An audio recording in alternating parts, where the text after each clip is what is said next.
El periodista que tiene comportamiento ético buscará los hechos, intentará entender la mirada que tiene la víctima de su propia historia y se acercará a ella no como un material de trabajo, sino como un ser humano que nos abre un pedazo de su alma.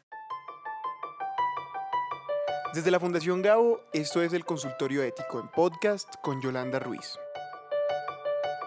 En este podcast hay preguntas enviadas desde toda Iberoamérica.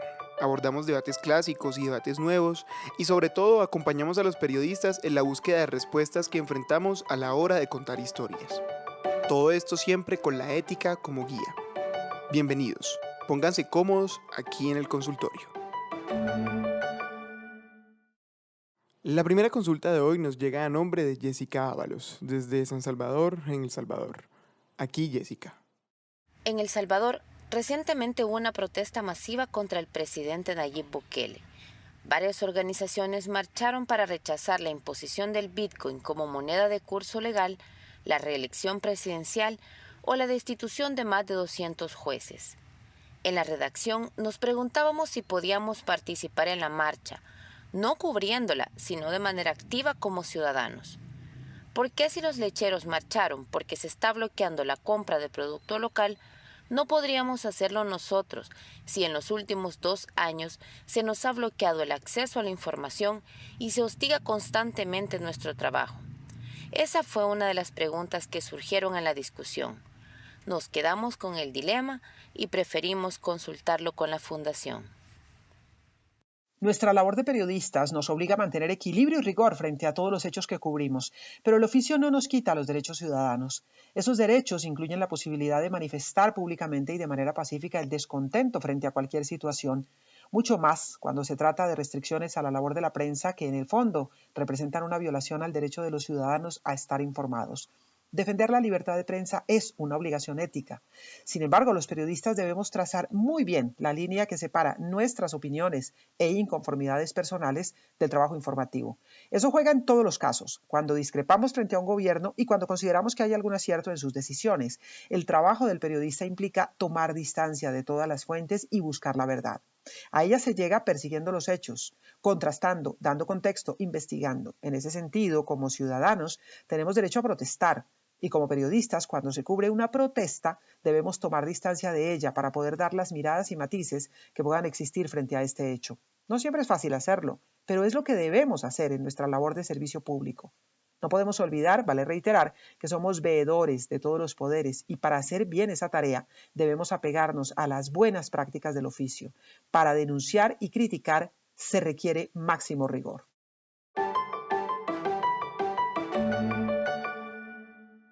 La segunda consulta de esta semana llega a nombre de Jaime Hernández Gil, desde Bogotá, Colombia. Esta es la pregunta de Jaime. Hola, mi nombre es Jaime Hernández, soy estudiante de Comunicación Social y Periodismo de la Universidad Externado de Colombia y mi consulta es la siguiente. ¿Qué consejos se deben seguir para no revictimizar a un entrevistado? ¿Cómo abordar su historia de vida para no ser incisivos en su faceta como víctima? Desde el punto de vista ético, abordar una historia que involucra a una víctima es un reto periodístico y, sobre todo, un reto humano. No se trata solamente de buscar a cualquier costo información que pueda ser de interés. Se trata de entender primero a la persona con sus dolores, sus esfuerzos, sus batallas. Por eso la palabra clave es respeto. ¿Hasta dónde nos permite llegar esa persona en su historia? ¿Cuáles son los límites que nos pone? ¿Cómo se ve a sí misma? ¿Cómo se siente? A partir de allí podemos encontrar el tono y el norte para contar una historia. Muchos periodistas consideran que exacerbar la emocionalidad cuando hay víctimas de por medio ayuda a conmover a la audiencia y utilizan sus historias dramáticas en la búsqueda de rating. Por eso a veces se revictimiza al ahondar sin necesidad en los detalles más dolorosos o escabrosos de un episodio. El periodista que tiene comportamiento ético buscará los hechos, intentará entender la mirada que tiene la víctima de su propia historia y se acercará a ella no como un material de trabajo, sino como un ser humano que nos abre un pedazo de su alma para compartir lo que ocurrió. Una víctima por lo general no busca ponerse en el ojo público, termina allí por lo que vivió. Respetar su intimidad y narrar con respeto nos ayuda a hacer mejor el trabajo. La historia además habla por sí misma y en cada caso las personas nos dirán hasta dónde podemos contar. Cada caso es distinto y cada caso tiene su manera de ser narrado. Respeto, empatía, escuchar son palabras claves frente a cualquier víctima. Del archivo del Consultorio Ético rescato en una respuesta del año 2017 una cita de la colega argentina Sibila Camps en su libro Periodismo sobre catástrofes. Escribe ella: siempre es de utilidad ponerse en el lugar de las víctimas, imaginar cómo han cambiado sus vidas, qué es lo que no tendrán más o no podrán hacer y qué esperan que suceda en el futuro. Esto ayudará a formular preguntas que sirven para reconstruir sus temores, necesidades y anhelos. Y ahora es un gusto conectarnos con Mónica González para hablar de su columna mensual en el Consultorio Ético. Bienvenidos, colegas, a este nuevo capítulo del Consultorio Ético de la Fundación Gabo que les pertenece. Esta vez es la consulta de una periodista chilena que trabaja en las comunicaciones internas de una gran empresa de ese país, de más de 6.000 trabajadores, la que nos impone sumergirnos en la médula de un debate que esquivamos una y otra vez. ¿Es periodismo el que hacen los profesionales que asesoran a directivos públicos y privados sobre cómo y qué decir de sus decisiones, falencias, aciertos, errores, problemas, irregularidades y proyectos hacia adentro y hacia afuera de la entidad o empresa? ¿Responden ellos a cánones éticos y de rigor del periodismo clásico?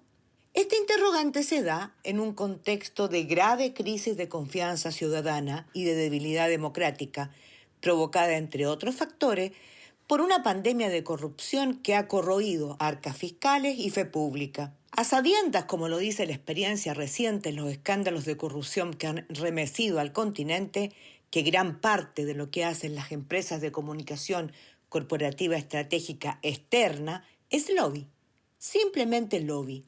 Ahora, respecto de las comunicaciones internas, los nefastos efectos provocados por la pandemia de COVID-19 en el empleo y en las condiciones laborales de los que conservan su fuente de trabajo han puesto de relieve la importancia de la comunicación interna de las empresas y entidades públicas.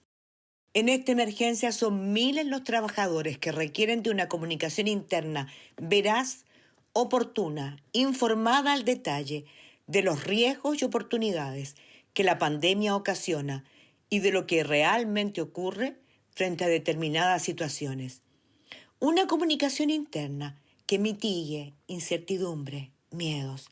La situación de crisis de los medios de comunicación ha hecho que muchos colegas emigren a empresas de comunicación corporativa estratégica. Ante la ausencia de sanciones a la mentira, a la manipulación o la ausencia de información de lo que está sucediendo, somos los periodistas los que debemos asumir la denuncia de los abusos que se cometen en esta área, porque de lo que nadie habla es de la comunicación estratégica externa, y menos de los profesionales que allí se anidan, tampoco del daño que han hecho a la confianza ciudadana con mentiras y mentiras difundidas para ocultar ilícitos, irregularidades o simplemente cooptación de autoridades para obtener mayores ganancias. La crisis de confianza nos obliga a defender hoy, con mucho más fuerza que ayer, la ética, el rigor, la dignidad del buen periodismo y de su aporte a la democracia. Para leer la columna completa, ingresa a nuestro consultorio ético en www.fundaciongabo.org y encuentra un análisis en texto de las principales preocupaciones éticas de Iberoamérica. Mónica es periodista, chilena, maestra y miembro del Consejo Rector de la Fundación Gabo. Recuerda, cada mes encontrarás un nuevo análisis de Mónica González en www.fundaciongabo.org. La tercera y última consulta de esta semana nos llega desde México, a nombre de Pedro. Pedro pregunta: ¿es ético informar sobre cuáles son los contratos y el monto económico o en especie que reciben otros medios de comunicación y periodistas por parte de los gobiernos? ¿Es correcto informar sobre las cifras que la competencia o los compañeros perciben? ¿No es esto exponerlos ante la sociedad y poner en duda su labor? ¿La sociedad tiene derecho a conocer cuánto de sus impuestos se destina a medios de comunicación? Yolanda Ruiz lo analiza. Cuando se habla de medios de comunicación es cuando mayor transparencia debe existir. Y es tarea del periodismo poner siempre la lupa sobre los dineros públicos y conocer cómo se usan para contribuir a la claridad en el manejo de esos recursos. Y si con dinero público se financian medios, pues es un tema que también podemos abordar. Eso sí, con rigor y máximo cuidado, porque aquí, además de la veeduría que nos corresponde hacer a las finanzas públicas, está de por medio también la libertad de prensa. Los medios de comunicación que cumplen con un servicio público están obligados, desde el punto de vista ético, a manejar con transparencia y rigor sus finanzas, mucho más cuando están en juego recursos del Estado. En esta materia, de hecho, hay muchos debates en el gremio, dado que una financiación estatal puede significar un riesgo para la independencia de los periodistas. Sin embargo, en épocas de crisis es claro que se requieren muchas veces los salvavidas del Estado para que muchas empresas puedan subsistir, y eso incluye a los medios de comunicación. Hay quienes consideran que cuando se llega a esta opción debe existir una vigilancia independiente o algún mecanismo que permita separar la financiación del Estado de los criterios editoriales para informar y evitar así que por la vía de la financiación los gobiernos intenten cooptar a la prensa. Por eso, si se llega a dar esta figura, es clave que se haga sobre la mesa con claridad y transparencia. Y quienes pueden y deben hacer la vigilancia son los mismos periodistas. Ahora, no sobra recordar que si los medios abordan este asunto, se debe hacer dentro de las buenas prácticas del oficio y no como una manera de criticar o cuestionar a medios que están en la competencia. Es decir, el fin de la información debe ser siempre el interés público. El Consultorio Ético es un espacio en línea creado por la Fundación Gabo en el año 2000, que brinda orientación a periodistas, reporteros, editores, profesores y estudiantes de periodismo en Iberoamérica. Este es un proyecto de la Fundación Gabo en alianza con los grupos Sura y Bancolombia con sus filiales en América Latina.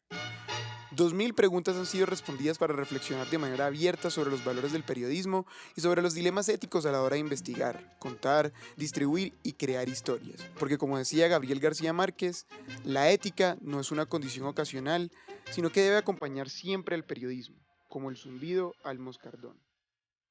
Coordinación editorial, Fundación Gabo. Producción, Cartagena Federal.